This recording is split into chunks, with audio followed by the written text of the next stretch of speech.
Hello folks, and welcome to the weekend warm-up here at Silverstone for the 70th Anniversary Grand Prix with me, Will Buxton, and him, Lawrence Barretto. And Lawrence, it's been quite the day. It's strange being back at a Silverstone paddock for the second time in 2 weeks, and yet there's an awful lot to have been discussed today, an awful lot that's actually shaping up in the paddock. Yeah, I'm still not used to the fact that we're coming back to a paddock for the second week in a row. Now, we had that experience in Austria, but it's still a bit weird, isn't it? It is. But it's nice that we're here for the 70th Anniversary Grand Prix. Nice way to mark Formula One's big anniversary. Obviously, that's why it's called the 70th Anniversary. Lots of stories. I don't know where we're going to start. Racing Point, who they're going to have in their car. Lots of uncertainty about the weather this weekend. Uncertainty about the tyres, indeed. Should we start with the tyres? Because I know you spoke to Mario Isola earlier today, so he sort of filled you in on what went wrong, why it went wrong, and what's going to be different this weekend. So they found that it was essentially high wear, and that they got to the point where, because they ran a long stint, they pitted early because of the safety car, it kind of just got to the point in which the tyre life ended and the wear life ended, and they've made changes this weekend by increasing the tyre pressures, and they've got softer compounds, which should, in theory, make the top team stop twice, which therefore won't put that pressure on the tyres. Yeah. I know that there was sort of a worry that they would revert from those softer compounds and go back to the harder compounds that we saw last week, but actually by keeping the softer compounds it will force them into making more stops. And I also think it's going to be quite interesting. George Russell talked about how with the hotter conditions it's going to be a scorcher. Tomorrow, yeah, it's going to be an absolute scorcher. I think it's going to be really interesting to see how they deal with the tyres, but also the drivers and the teams and the strategy. I think that's going to be a real talking point this weekend. Absolutely. Now, shall we go to the teams? Where should we start? Racing Point, okay. I mean, as we have so often this year. Yeah, and so there's a number of reasons we need to talk about Racing Point. Number one, the stewards finally heard the Renault protest. That happened yesterday. It was a couple of hours long, the meeting, I believe, and we are due to get a result from that Friday morning before FP1.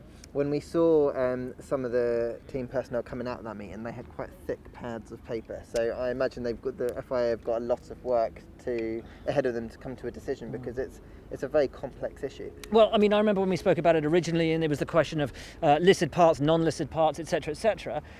Am I right in thinking that there has actually been an admission that they did buy a Mercedes brake tyres, but that they did so within the time frame that was permissible?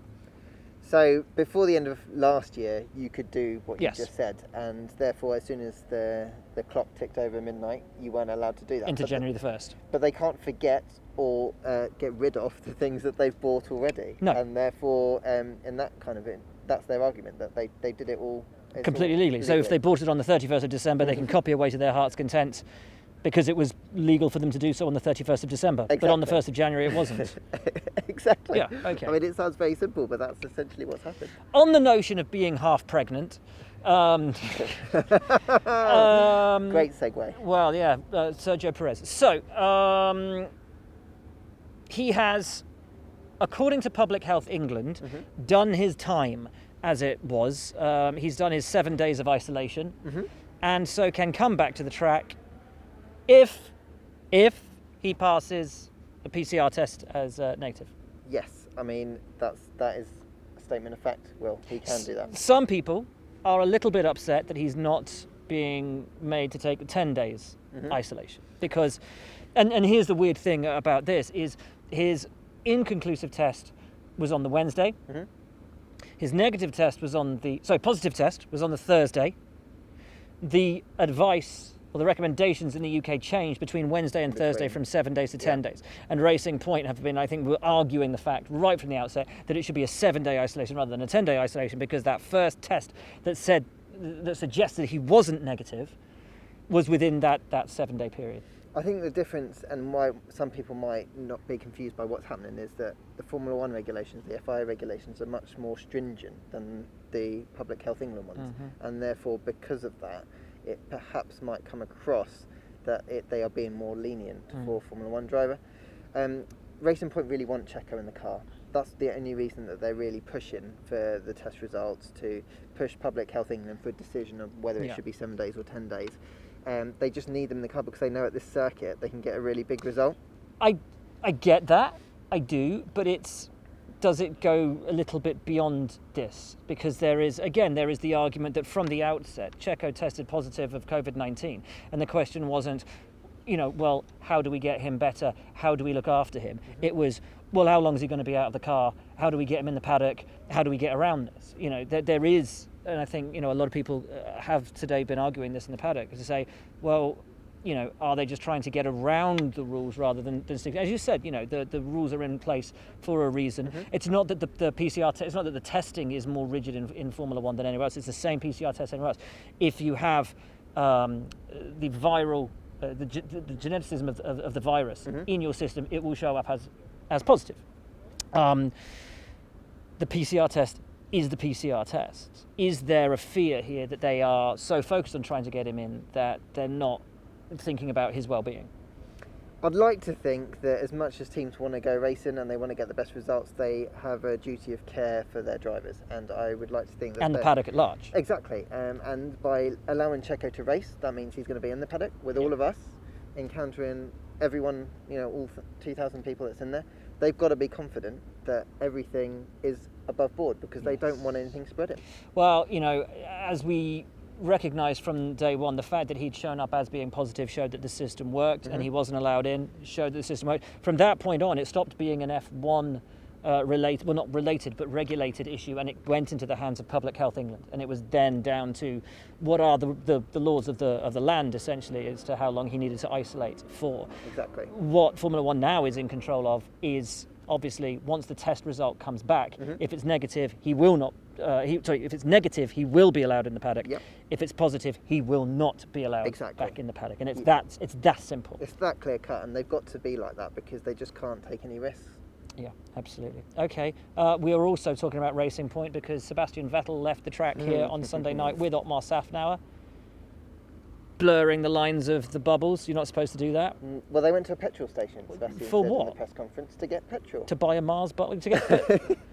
It's the worst excuse. Why were you with Otmar? We went to the petrol station together. Yep. I mean, as you say, it sounds very I know simple, there's a McDonald's in the petrol station at Toaster. Oh, he didn't mention whether they stopped. There's a Wild Bean Cafe at the one going towards Brackley. There's options. There's a service station up at Junction 10 on the M40. They've got a Greg's, which does like pasties and things. They've got a Subway. They've got Burger King. Like, maybe you just wanted something like that. Do you see how it doesn't really play off, does it? I thought that Sebastian was having a bit of fun with it in the presser, which I thought was nice. In the glove compartment, he said, someone asked him, was there something? Something to sign. Yeah. I he heard was like, that. yeah, I signed something because it was a waiver for getting to Otmar's car in the first place. Which is okay, that's cool. He's trying to diffuse the situation, but you've got to think that something is going on there. Yes, and Seb's trying to play it down. Oh, I don't know why everyone's talking about it. You do know why everyone's talking about it, Sebastian, because we want to know if you're going to be racing for Aston Martin in 2021. Anyway, let's look at 2020. Racing Point have got to pull their fingers out this weekend. It was not a good weekend for them. That car had serious podium potential, and from Saturday onwards, Lance Stroll went backwards. When Checo's not here, and he's got to lead that team, he's got to start leading that team. It was not a good performance in any way last week. It was a real disappointment, actually, for the Racing Point as a whole coming out on Sunday night. Lance was talking about being at a loss to explain why they went backwards, which is of a wider concern, really. Because if they don't know why, he doesn't know why, indeed. They've got a car that, in Checo's hands, almost certainly would have been fighting for a podium or top 4, top 5 place at minimum.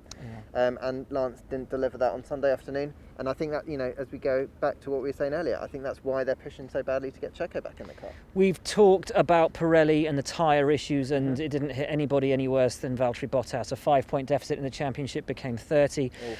But he does have a new contract in his pocket. He will be a Mercedes driver for 2021. He was in a really good mood today, understandably. Yeah. So I thought what was really interesting is when he was talking about signing that deal, he was like, well, it's almost a copy and paste of last year. Great. It was just that what took time is obviously with the lawyers and the paperwork and the right wording and stuff. But for him, from his side, he seems like it was pretty straightforward. I'm sure at some point Mercedes looked at their other options, because why wouldn't they? But in Valtteri, they've got a driver who delivers everything that they need. Yeah. Lewis was on good form today. Had a really long conversation with him for the pre-race show, and we were talking about sort of 70 years of Formula One, and he was talking about how excited he is to actually be able to use his position for good, and how he said he would swap a 7th World Championship to be able to sort of bring about meaningful change in the sport, which I thought was an incredible thing to say. So he's so at one with it at the moment, isn't he? With the car, with the sport, with everything. I don't think I've ever seen him more serene and on form. I think as a sports person growing up, this surely must be like the epitome of what you can get to, like the best machine performing at your peak capacity, and the results are going his way, and luck is in his corner as well. You do need luck in sport. Totally. Let's look at Ferrari. We talk about luck. Charles Leclerc on the podium had to be there, but needed the luck. But I mean, it shows what he can do when he's absolutely on it. And on a weekend where Sebastian struggled again to even really sort of factor in the top 10, there was Charles. I think Charles obviously wants to be battling for pole positions and race victories, but you could argue that his form this year has been even better than if he was just winning races, and I mean that in the sense that he's not got a car that can compete, and he's getting everything out of it and more in a way that his more decorated teammate just isn't delivering. I think it's making him look great, frankly. Admittedly, they've said the updates that they have put on the car have worked possibly better than they expected to here. Talking to Seb today, though, I asked him why did it take him so long to reply on the radio to Mattia at the end of the race, and he said he was trying to work out whether the things he felt in his gut were actually the things that he believed were happening in his head. And I don't know if that means the gut feeling he gets about the car and whether the data reflects that, or whether he believes in his gut that things aren't right for another reason at the team, and whether his head is computing that, or is it something deeper, something underlying that maybe he's being stopped from being able to compete as well as he'd like. I don't know. You know what Seb's like. He doesn't say something if he doesn't want to send you down a certain path, and he can choose his words very carefully. For sure. And to use to point at his stomach and say, I don't, things don't feel right, like that. He doesn't do that without meaning to. No, I do think that Sebastian is battling a lot in his head right now. How he feels or perceives the team's treating him. He's obviously got all these contract talks in his head as well. Yeah. He's also got clearly questions about his own ability and his own mind. Yeah. And I think for a four-time world champion to have to deal with those things must be really hard to accept that potentially. You don't forget how to drive, though. If you're Sebastian Vettel, you don't forget how to drive. You don't forget how to set up a car. You don't forget how to win races. No, but you can have days, or you can have periods of time where things just don't go your way. You try lots of things and they don't work out. Yeah. Even possibly subconsciously, Ferrari are kind of moving more to Charles. Yes, and he's not feeling the love anymore. Exactly. And we know he needs that. No, he does need the love. The arm around him, and talking about an arm around him, Alex Albon looked like he'd been in tears after the last race. It was horrible to see. And I know we did that reactive video last week, and a lot of people sort of piled on. Oh, why are you piling on him? And I was like, we weren't doing that to pile on him. We were just trying to highlight the situation and say, is it as bad as it looks? And, poor lad went in for the move with Kevin. And Kevin actually said today he thought it was 50-50. Didn't think Alex should have got a penalty for it, because if you penalise people for it. And Alex said today, he said, the reason they gave it to me was because they said that I'd made the move at like an unexpected place or an unusual place for a pass. He's like, what is a usual place for a pass? What counts as usual? Yeah, exactly. There's a gap. I'm a racing driver. There's a gap. I'm going to go for it. Don't tell me what's usual and unusual. There's corners here to go past on. I said, is it you're only allowed to do it if it's 100% guarantee with DRS? That's ridiculous. That's you can't not have racing, that. Is it really? No. And so they're going to have chats about that in the drivers' briefing on Friday night. I think there's a lot that's going to be discussed in that. Romain Grosjean as well, his driving etiquette. He said to me today that if somebody sort of approached the GPDA about his driving, he said if it had been somebody doing that driving on him, he would have been a little bit put out by it. That's interesting. Yeah, but he said it with a big smile under his mask, because he knows he was pushing it, But the other thing with that Haas is it shows it's pacey. Again, as we saw in Hungary, stick that thing in the top 10, and if they get their elbows out, they can just about hang on. I think that's really encouraging, isn't it? Because at the start of the season, we were thinking that Ferrari power unit is going to hold them back. But it is, because they can't get it into anywhere decent in qualifying. And last year they had a car that could qualify but couldn't race. Now they got a car that can race that can't qualify. Oh, the irony. I know, it's mad though. It's really just, and talk about a car that can't race, Alfa Romeo. Oof. I mean, that's, you say oof, and totally oof. Kimi was all over the place at last race. Giovinazzi sees no hope this weekend. There's no developments on it. there is no hope. It was one giant fortnight of oof. But having said all of that, Kimi today in the presser was talking about potentially getting into the top 10 in Q3 and qualifying if things go their way. And interestingly, a team who are talking about not making it into the top 10 in qualifying are McLaren. Lando is really genuinely concerned that if Racing Point pull their fingers out, Ferrari get the job done, and everybody sort of qualifies where they think they might, including the AlphaTauris, who are looking pretty nice at the moment, McLaren might struggle to get into Q3. So I think McLaren have overperformed this year. Yeah, I think you might be right. And I think it's impressive for them, what they've managed to achieve, that Lando podium straight out, and they've really maximised results.